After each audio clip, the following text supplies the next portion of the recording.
Welcome in, everybody, to Fantasy Pros MLB. This is Leading Off Live. It is me, Joey P. Joe P. Zapia. That, of course, is the Welsh. We're brought to you by PrizePicks. Don't forget to use that promo code Leading Off. Download the app for PrizePicks, or just go to PrizePicks.com, but use that promo code Leading Off to get $100 off your first deposit. Up to 100, they will match it. It's a beautiful thing. It's a beautiful day. Welsh's hair is especially high today. Glorious day. Down. I got rid of hair. Welsh has grown more. And Welsh, we've got some movement with the D-backs that people are a little surprised about, let's just say. Little surprised. Hit the road, Jack. Don't you come back no more, no. Hit the road, Jack. Don't you come back. Bumgarner officially designated for assignment. It's a glorious day. There's so many great things about today. All his stupid antics gone. We're done. We have swooped up the hair in remembrance of everything that we have lost. These are all the runs. This is how many runs have been scored up top. Though I will say there's one negative to this. The chat has not seen this yet. Tommy Henry is going to get the next start according to Nick Piccaro. It is not Brandon Pfaadt, but I still do believe that it will be. Is being set up to get it. He will be after Tommy Henry, but not even Brandon Pfaadt not starting is not going to take away the happiness of Madison Bumgarner. There's an incredible thread, Joe, on Reddit that Bogman sent me. I won't go through the whole thing. If anyone wants to see it, it essentially lines out how Madison Bumgarner in his tenure was no better than a position player as a pitcher, and essentially turned hitters in his tenure into an all-star. Let me see if I can see it real quick what the thing was, because the amazing line at the end of this thread had a entire Diamondbacks line that he gave up a 267, 330, 482 slash to all hitters. Think about backup catchers that are involved. All hitters combined for almost 270 against Madison Bumgarner. He gone. And by the way, one thing that's not gone is the money. He's owed $37 million still from the D-backs. What a horrible investment. And I can't believe this, because I was all set to talk about Bumgarner today anyway, because he made 3 down after his terrible performance yesterday. Awful. And I wanted to talk about, I can't remember in recent memory, a pitcher who was so dominant, especially in the playoffs, and so good, and then fell off so considerably. I almost feel like had he just retired as a San Francisco Giant, not gone to free agency, he would be in that conversation of, man, remember Madison Bumgarner like winning the World Series basically on his own and pitching 4 of 7 games and all that crazy stuff he did? He was kind of in that Hall of Fame-ish discussion. And now I don't think after this last, couple rounds here with the Diamondbacks, you could even think about that kind of thing. No, I might be misremembering. Oh, so that's an interesting one. John just put in the chat, Jake Arrieta. That was kind of, I might be misremembering, but Jake Arrieta had a 2-year window. Madison Bumgarner was a really good pitcher for a few years and won multiple World Series. So yeah, no, you're not wrong about that. What about didn't Tim Lincecum have a pretty hard fall off at the end? It wasn't to this level because he didn't do what Bumgarner did, but wasn't it a pretty hard fall off? Yeah, it was. I mean, Lincecum was also, I think everybody always expected it. Lincecum was always the impending doom of, well, he's the smaller pitcher. He's eventually going to break down. He can't sustain, and eventually he couldn't sustain. But again, he was a window maybe 3 to 4 years. But yeah, look, Madison Bumgarner will latch on somewhere, I would imagine. I know how people in the chat said the A's. Somebody will. Somebody will think they can fix him. To a bowl in an arena. That's what he's going to go back and do. Yeah, if any team that were to, which clearly no one's going to pick him up off of waivers, he will be a free agent. Any team that is going to put a flyer out him, why?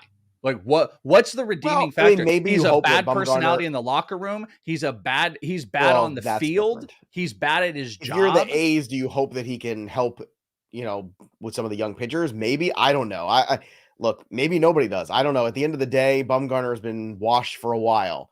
So it's surprising that it happened this soon in April, but I give the D-backs credit. They're like, hey, it's a bad choice, whatever. And Pfaadt is going to be the guy. I mean, we all know that. So I totally agree. I actually think, some of this has to do with alignment of how they're pitching. Pfaadt hasn't also been stellar. Tommy Henry is someone I think that they know that they can just throw in right now. I do think we're going to go Pfaadt into the following start. And this is just a Tommy Henry one-off. But so don't freak by out. the way, when is the Joe versus Welsh video being posted? Did we send that to I Chris? I posted everything. I gave it to everybody. I don't know. So you know All what I right, I'm gonna have to go follow up You on know what I that. could do? Maybe even What? for tomorrow is maybe I could lower the thank you for all the hair comment. This is a pretty good electric hair day. We've swooped it to It a is. pretty high I'm degree. jealous. It's Um, high. It, it it is is. It is very Ed high. Grimley-esque right I now. gotta It be is honest with amazing. you, absolutely no idea how high it was when we were doing it this morning. No idea until I got on camera and I was like, oh, this is intense. I will lower the down to like 720, which should probably get it to be able to be posted here. And maybe we could Okay. post it on the feed tomorrow. That'll be it's a little birthday present for me, There you go. Birthday present for maybe I Welsh. A win. big W for you. Yeah. By the way, I see people trying to post stuff about Survivor because now they know I watch Survivor. I don't watch it live on Wednesdays. I watch it with the kids on Thursday, so I'm a day behind. So no spoilers. I literally saw something. I went like this, la la la la la la la la la, and I closed my eyes. So don't, please. I love you all. You can't talk about it with me until Fridays. I know that's terrible, but I'm all for talking about it with you, but just not till Friday. Let's get to the rest of the headlines because that one just dropped and that was a big one. Aaron Judge not only hit 2 home runs, but he also robbed my Shohei Ohtani of a home run, and I was pissed. I was pissed off about this because I was letting Shohei ride. I thought I was going to get another home run. Some Jeff Passan stuff today coming out, too, about already Ohtani trade rumblings. So get ready, folks. The Ohtani sweepstakes is going to be something like you've never seen before. It's going to be unbelievable. Also unbelievable, the Rays, the homer streak to 19, so they're one behind the 2019 M's right now. Also, their 6th shutout of the year. Incredible run here for the Rays. Max Scherzer was the other big story yesterday. This was just stunning and entertaining. It looks like there's no way he's going to avoid this 10-game suspension. So first, no, they already said zero. There is zero chance that he will avoid this suspension. Well, if even though they're memory going to look serves, over the isn't gloves. Scherzer also one of the guys at the top of the players union, right? He was one of the guys at the negotiating table last spring. Yeah, I talked about this winter. on ITL yesterday. One thing I think is interesting, he is a total politician. He did this interview like a week or so ago about how he was already setting up these new rules, how they're going to injure players in the summer. He's like, I'm really going to be curious if player injuries rise up. Like, he is a total politician in this whole process. Mm-hmm. And he was doing politician work after this. But at the end of the day, even though this ump also has been involved in all 3 of these incidents, which is really weird. The same ump. It is but it's his finger. They were like sticky for like innings and stuff. That's well, gross. the thing is, they asked him to change the glove, so he changes the glove, and then he comes back, and apparently, as Scherzer likes to tell the story yesterday, I got to see him tell his side of the story, which is there was an official watching him wash his hands and then reapply the rosin. Excuse me. And the other stuff to his hands. I had a little rosin in my throat there, but he was like applying it back to his hands with the sweat and everything. So he did whatever he did in front of an MLB official and then went back out there and got pwned for it. And I don't understand, like, how does that happen? And his reaction was hysterical. I mean, it was very, do you know who I am? I'm Max Scherzer. It was very, I'm in a country club kind of thing. You know why? But I believe him. I do believe him. He kept saying, you could read his lips. He was saying, I swear on my kids, it's rosin. Like, he was emphatic about it. You could tell when guys are like half-assing it, and you could tell when a guy is, I think, legitimately saying, what are you, crazy? Like, you could tell his reaction. They're just not that good of actors. I'm sorry. They're just not. Well, the only thing I kind of took away from that, what I think this was, like, because the anger and the frustration from it really was something that I think everyone, you knew you were doing something wrong, but it was accepted. It was being accepted. Mm-hmm. Whatever because we saw this with Domingo Germán like a week or so ago, where they're like, hey, take it off. He didn't. And they're like, okay, take it off. Like, nothing happened. There are no repercussions of it. This felt to me like there's this unspoken whatever, how much rosin and how much sweat was going on, that they all agreed, and that he's getting picked on. There was an extra level of anger and frustration out of this that to me was built around something that was all kind of agreed upon and everyone else was doing, and he was getting picked on. That's how I took his reaction to it. There's a couple good ones in the chat here too. Johan Santana fell off. Yes, that was another. That's a good one. Fell off. That's a really good one. But I don't remember him falling off to embarrassing. Like, Bumgarner fell off to embarrassing. Cliff Lee, another one from Sabo's Goggles, throws this one out there too. I mean, Bumgarner's been embarrassing for years, plural now. And that's something you don't see. Like, you see the guys that, like, Pedro Martinez was amazing. At the end, he was not the same guy. He was out there just, kind of on guts and guile, trying to throw balls by people. And he could do it some nights, and some nights he couldn't. Bumgarner's just like been batting practice for the last couple of years. Like I think No, he's the worst. he is Those in are his good ones, but own. he's the worst. He's in his own world. Like that's Yeah. like the thing. He is the epitome of. We're talking from greatness down. This is the biggest fall of anybody that I can recall as far as like this level of pitcher goes. But I think there's in betweens. That's what's fun to kind of look and find these in betweens. Johan Santana's probably up there. Yeah, boy, the chat is live today. People are let's usually go, baby. Thursdays are a little quiet. Well, I want to point out one thing. So I'm going to see how long it goes. There is one piece of news that is bigger than all of this that I don't even see on the sheet. And I'm going to I'm not going to say it. I'm going to see how long it goes. I will mention it at some point, but I think that's also why people are very excited. All right. Well, I don't know where I'm at the chat, but let's continue on here. The Astros, Jeremy Pena, homer, stole a base, and Luis Garcia struck out 9 in a win over the Blue Jays. Yohan Oviedo, maybe I see a lot of Oviedo chat. A lot of people very happy in Colorado for the Pirates who would have thought the Pirates would be interesting. 6 Ks, 6 innings, 1 earned. Mason Miller striking out 5 in his debut against the Cubs, but Justin Steele was better. Julio Rodriguez, by the way, getting hot. Another home run for him. I told you yesterday when we left the show, I said, keep an eye on it. He's hitting lasers all over the place. When you know it, he went yard yesterday. And Volpe, one thing you went past, you went past Mason Miller real quick. Just want to point out 1,500 plus mile an hour pitches in that game. Could not go 5, but was getting swing and misses. His fastball was hitting over 102 and average 100 miles per hour. It was pretty impressive. But you know what? For all the velocity, those guys always scare the crap out of me in some ways. I am so with you. I am so with you on this because all I saw yesterday were people patting themselves on the back about their call about Mason Miller. My problem is it took him 81 pitches to go 4 1/3. He had a walk, gave up a couple earned runs. He's on the A's. Like he could be amazing. He's on the now Las Vegas come to soon A's. And none of that bodes well for me. I like him and you go make your move and you go get him and you feel good and blah, blah, blah. But people treating him like Taj Bradley, I think, is a little bit rough. Because I agree with you. He's not going to be able to go deep. The other guy's a pitcher. There's a difference. Yeah. Well, I mean, he's got a beautiful slider and cutter. So I don't know. I like guys Mason who try Miller, to throw the ball through a barn door. It's like the Kopech disease. Everyone gets so excited about the velocity, but I'm more excited about the K to walk ratio.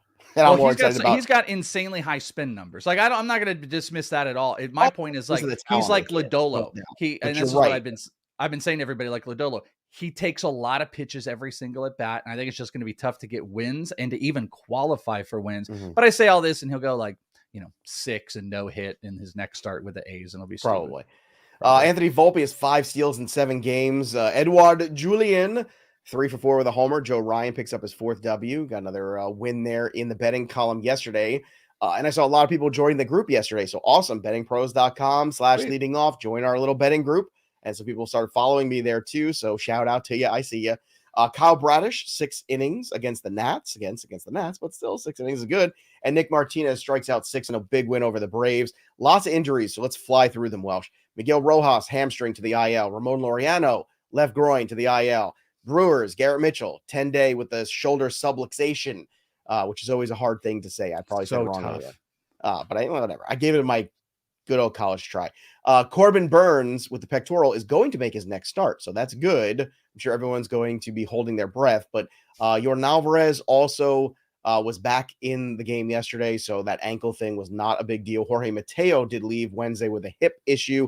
Cal Quantrill was helped off the field with a liner off his leg in the 6th inning against the Tigers. Starling Marte left the game. Again, so many things with neck stiffness. And then Carlos Carrasco. So here's the Carrasco update. We talked about it yesterday. I'm going to the IL. Small bone spur in the right elbow. He's going to resume throwing in a couple weeks. I just read this morning that Verlander is going to also start to ramp up on a 5-day schedule. So he is going to be, imminent return in the next couple weeks. But in these few weeks, especially if they don't have Scherzer, like Scherzer is going to need to appeal just to bide some time for other people to get back healthy in this rotation because it's a hot mess right now for the Mets. I don't know if I don't know if the appeal will be long enough for him to get in like one more start. You know what I'm saying? Like he's got like 4 days until it. Usually those appeals happen within a day or two, and the word is he ain't gonna get any. So it's gonna be a rough like week or 10 days with pretty much nobody in their rotation. Hey, you know what they could do? Madison Bumgarner's free. There you go. There's your team, Joe. You guys can have Bumgarner, and he can get a start in for you. Have fun. Great. I apologize. You're right. It is Fernando Tatis Day. Rodrigo knows. Thank you. We did it. I was going to say Rodrigo knows. We weren't going to go too much longer because when we get into the bets and the prize picks, it is all about Fernando Tatis. But happy happy cheater day, Fernando Tatis Jr. Yes, he cheated, but he is an incredible player and he's back. So I'm excited as hell. And I'm excited to see him probably going to beat up my Diamondbacks tonight. Yeah, probably. Although he's been so red hot, just like remember when Trey Turner was so red hot in the WBC and he just hit his first home run of the season yesterday.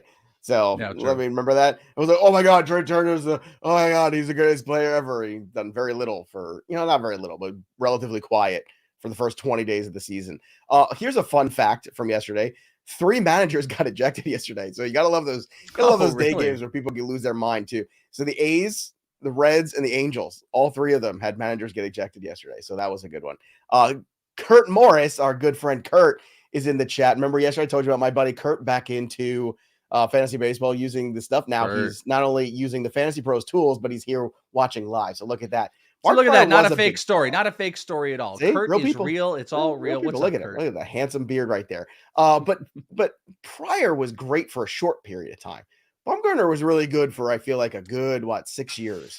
Was it short? I have to go back and look at the Bumgarner. You know what the problem with Pryor is? Pryor is the mold between like Mark Appel and Madison Bumgarner. Where no.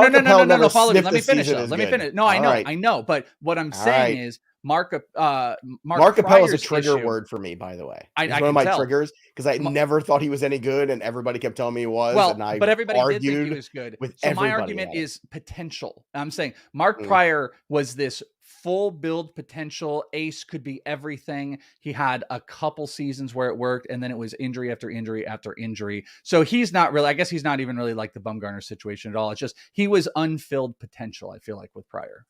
Yeah. There was pitch clock violation things yesterday. People getting all kinds of sassy and mad about stuff.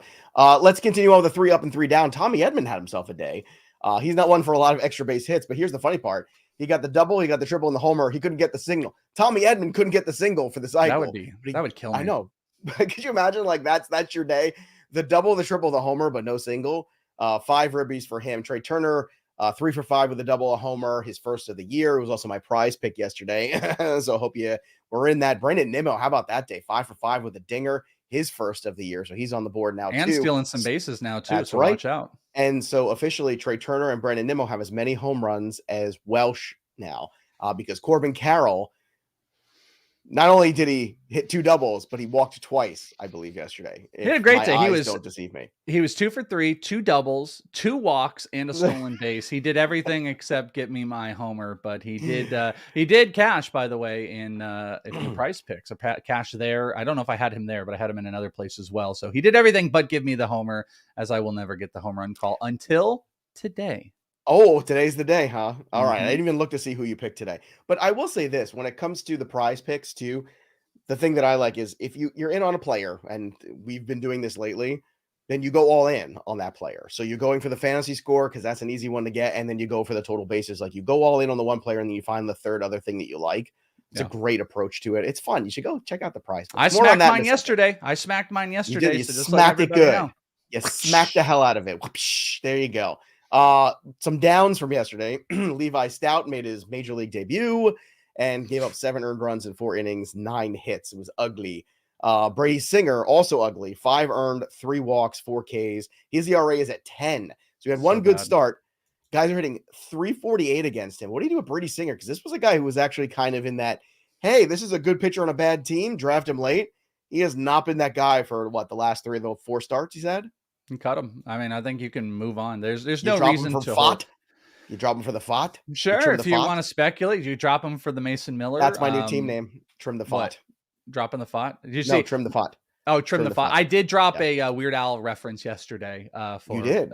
Did anyone pick it up or no? Yeah, a couple of people did pick up for Brandon Fott. It was a Madison Bumgarner, and it was, I'm fat.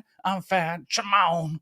Don't you call me? Don't you remember that? Don't you call me? But you put your stout and tell me once again who's fat. Boom, boom, boom. I don't think it's weird. Could Weird Al Yankovic like make music nowadays? Because you can't make fun of anything. I feel like. But I think we're like turning people who can. Make fun but of I think it's like turning a little bit. So I think like he could actually start. I agree. I think people are like, you know what? Let's laugh again. That's why they love us. So we need. So you know what we need? Weird Al. Weird Al is our savior. He's here to save us. That's right. He's here to save us. The other guy who made the 3 down, ironically, was Madison Bumgarner. So he went so far down that he got DFA'd. So look at that. All right. Let us talk about some prize picks, Welsh, because I know you've got some prize picks for the picking. Everybody's got the prize picks. And if you want to make prize picks, Go to prizepicks.com or download the app. Use that promo code leading off to get 100% deposit match up to $100. So Welsh, let's keep the streak alive. What do you got for the people today? Yes, let's try to win another one, and going to be across the board. Someone in the chat, I was trying to find the name to give them credit because they said they would bet $100 if Tatis is going to go 0 for 4 today. I hope that's not right because I'm going to just go all in on that first one. It's against the Diamondbacks, and it's against Ryan Nelson, and he has looked good, Tatis Jr. So I am going to pick up his fantasy score. It's 7 points. I like him to have a big fly today. So I'm going 7 points on the fantasy score. For the first time, I'm going to take an under, and I'm going to take Charlie Blackmon's score under 7 today, I think, in a pitching matchup that doesn't. The unders are fun. I did one with Javier Baez the other day. It was great. Yeah, so we're going to go Blackmon underscore. I'm going to add in Juan Soto, hits, runs, and RBI over. Again, Ryan Nelson. I think this is starting to come to a head a little bit, and the Padres are going to be on it tonight. And then as a fourth one, you can or cannot add this if you want to add the odds up. Alec Boehm, 1.5 hits, runs, and RBI as he has been stroking the ball. So give me those four. Tatis score, Blackmon score under, Soto hits, runs, RBI, and Boehm hits, run, RBI for my prize picks for today. I can't believe this. This is usually, like I said, Thursday's kind of the slower day. We just hit our peak of live watchers. So look at that. Good stuff there. Love you guys. I mean, hey, Madison Bumgarner gets down and everybody shows up to the chat. They want to hear it's also Tatis Day. It's Tatis Day. It's Bumgarner out. I mean, and we haven't even talked about it, but the Oakland A's, which is very historical to my past, by the way. It was what I spent my time with my grandpa. That will be no longer in the near future, as they will be going to become the Las Vegas A's in a matter of years. Well, it is a trash ballpark that doesn't have helmet Sundays. I think they had some sort of rat or possum living in. Did you hear this? Yeah, it still does. I hope. You know what? I actually like a nest of possums or rats or something living in the broadcast booth. I think that should be the new Las Vegas mascot. They should move this possum and they should bring him back over. Hopefully they take care of him. I like that. Let's go to the possums. All right. My prize picks for today, Brian Reynolds, 1.5 total bases. And then I'm all in on Freddie Freeman. There we go. Against the Cubs tonight. Wind's blowing out. Let's go.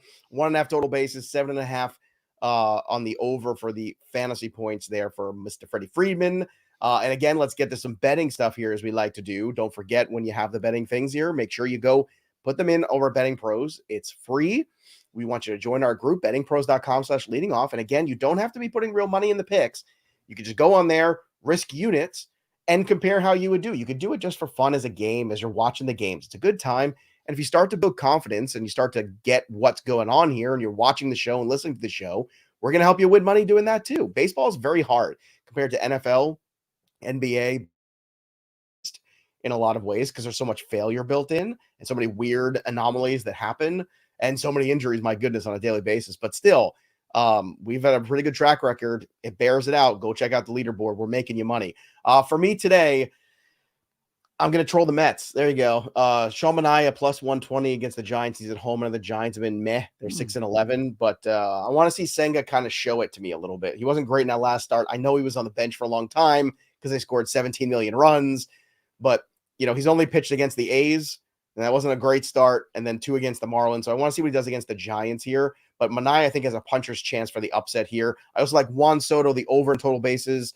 That's over on DK, along with Corbin Carroll plus 1.5 and Bryson Stott plus 1.5 on the over on the total basis. So you're getting plus 120 on all these. Juan Soto plus 130. Again, that's over at bettingpros.com. Welsh, what do you have for the folks? Because you're on the other side of the Senga.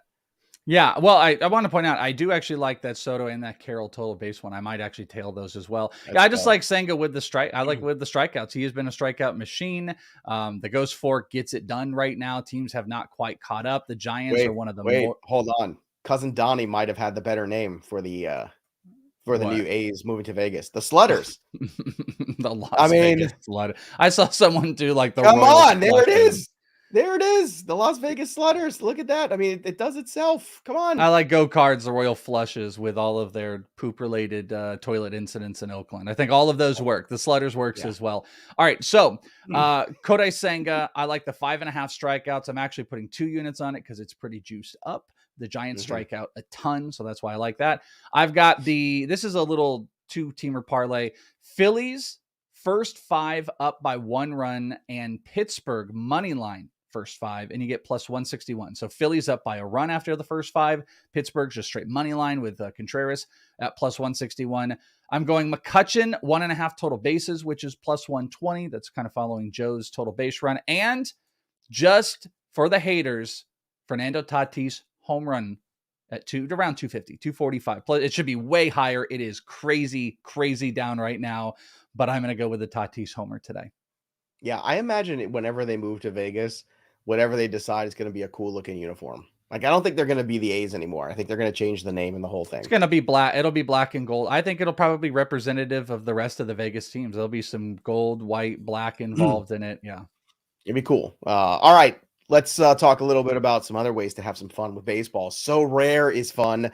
It's a revolutionary free-to-play fantasy baseball game, officially licensed digital cards from 30 MLB teams. So go to fantasypros.com/collect. Again, fantasypros.com/collect. And you sign up today.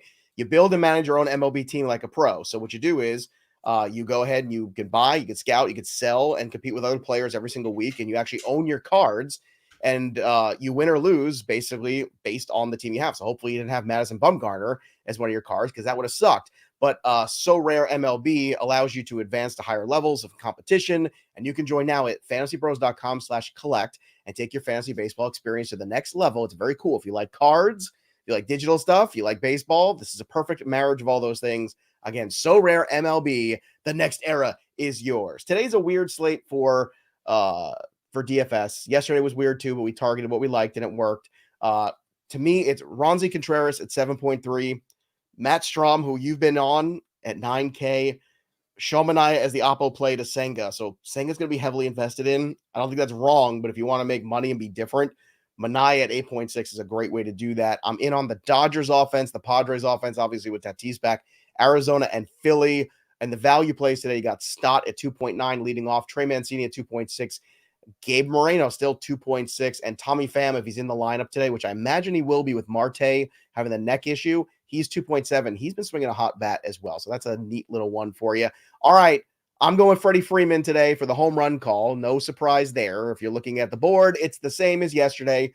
Still BHB Daddy at the top with 9, all the way to Riley over there with 6. So I am stuck at 3. Welsh is still stuck at 1. But Welsh feels like today might be his day. I thought yesterday was the day. The 2 doubles was encouraging. He was hitting the ball. We were all there. Fell a little short. So who's the guy today for you to break the curse? On 420, no less. I'd be great on a I should take John Singleton if I could pick anybody in the minors. But if we were doing a doubles contest, it'd be great. I will go with Fernando Tatis Jr. today. Why not? What do I have to lose? I can't pick him, but we are going to go in on it today. Fernando Tatis Jr. with a homer in his first game. I'm going to bet it, and I'm going to put it up on the board. And maybe I can get a couple from Tatis. And I actually do like the thing that people were saying in here where it's like, I think it was wonky. Tatis will have like 2 homers today and then go 0-for-23. I could definitely see that happening. But he is going to be jacked up in this first start up against Ryan Nelson. So Mayor is telling me that BHB Daddy has 10 now. Now, Mayor, Ethan sends me a new home run board every day. When he doesn't send me one, I just assume that there's been no change. So apologies to BHB Daddy. But if we got a beef, we have to go take it up with our friend Ethan, who makes up all the fun cards. And I sent him something also today. So he could be out of the office. I don't know what's going on. Hopefully he's okay and doing well. It is very exciting, though, to get Fernando Tatis back. And this is what I kept saying to everybody. It's a couple weeks. You should be treating him the way you would treat him if he wasn't suspended. Because at some point, most guys go on the IL. Right? You're going to that 10 to 15 days or whatever it is, somewhere in that stretch, you're going to miss games. Now he's back. It's the 20th of April, and if you got Tatis at any kind of significant discount, you got to be loving life right now. I am, because I've got him in our Fantasy Pros League, and I bid on him, and I got him so much cheaper. I got him for at least, I would say, a $12 to $15 discount in that salary cap draft. I got him in TGFBI too. The other thing I would point out is like, this is different than other situations with Tatis. He has been healthy. He played the entire spring training and he wasn't allowed to play. This wasn't like he was hurt and he's rehabbing and he's not in shape and he's not. He has been playing this entire time with the minor league team. He was training with the guys, playing with the guys in spring training. He's been going this entire time. There hasn't been any time off. He was in before pitchers and catchers were reporting down at camp. He has been there with that team. He's been hitting and working this entire time. So it's just a little bit of a different situation. Will he go for 4 and the million strikeouts? It's possible, but this isn't like all those other spots. He has been playing and he's been killing homers in AAA. Speaking of killing homers, how about this? Old school Tatis, 2 grand slams in the same inning, like his daddy did. Now, Kurt and I were in college together when this happened, so we were playing fantasy baseball together back in college, and I remember when this went down and went, holy crap, this is the craziest thing I've ever seen. Also, some good names in the chat I'm seeing, too, for some of the teams. Somebody brought up the Vegas Vices. It wasn't Razor, it was somebody else. I think it was Tim brought it up there. So that's an interesting one. But it's time to move on. And it's sad because the Oakland A's had a legacy in the 70s. They had an incredible run there in the mid to late 80s, with the Bash Brothers and, Stewart and Welch. What I grew and all up those with. guys. This is literally my family, all A's. Right. And then they had the the Tim Hudson, Barry Zito years with Mark Mulder and all that fun that, those teams produced. And it's sad because it is a good fan base and it is a really historically over the years a good team, but it has been such a wretched building. It's in such a wretched place, and they've really been mismanaged horribly. I know they had that thing of we're going to be good for a year or two, and then we just blow it all up. But if you go back and look at the trades they made in the last 10 years, everything from the Donaldson trade on, because off the top of my head, wasn't it Barreto? That was like the piece in the Donaldson trade, right? That he was supposed to be. Yeah, Barreto was the main piece in that. Well, Barreto was an A. He was an A the whole time. He was an A because of the Donaldson trade. I guarantee it. Go look it up right now. 100%. You might be right about that. It's just like Barreto was in the lower minors with the A's, so that must have been at Franklin Barreto. That was supposed to be the guy, and then it was after that. It's been nothing but crap since. They have not won any of these deals, and it's the same thing that hurt the Pirates. When you deal the Garrett Coles and when you deal this player and that player, you don't get the right pieces back. It crushes you. You can't whiff on those deals when you are a small market club in Major League Baseball because they're not going to go out and they're not going to spend money on free agents to make up for it. So there you go. Barry Zito, by the way, another guy who fell off towards the end. It's amazing. A lot of those guys in San Francisco, like those guys are on the Giants organization. I would actually like to see the Vegas just treat this like a minor league team, but go with like crazy jerseys and the crazy names of minor league teams. Have the toilet possums, the Flying Las Vegas Squirrels or whatever the hell they are. Right? Yeah, that's my vote. Yeah. It's Las Vegas toilet possums for the new Oakland team. I think will be the best way we could do it. Can't get better than toilet possums. There's nothing else to do with the show after that. We'll be back again tomorrow, same time, 12:30 Eastern. Here on Fantasy Pros MLB. Make sure you subscribe. Welsh has his trade video out on the channel. Go peep that. Go check out my waiver wire pickups too. That video is out. Subscribe. Click that little bell till it goes ding for notifications. And enjoy your baseball tonight, everybody. We'll be back again tomorrow to do it all again and preview the weekend action. That'll do it for us. But the story of the game goes on. For the Welsh, I'm Joey P. We'll see you next time, kids. Toilet possums.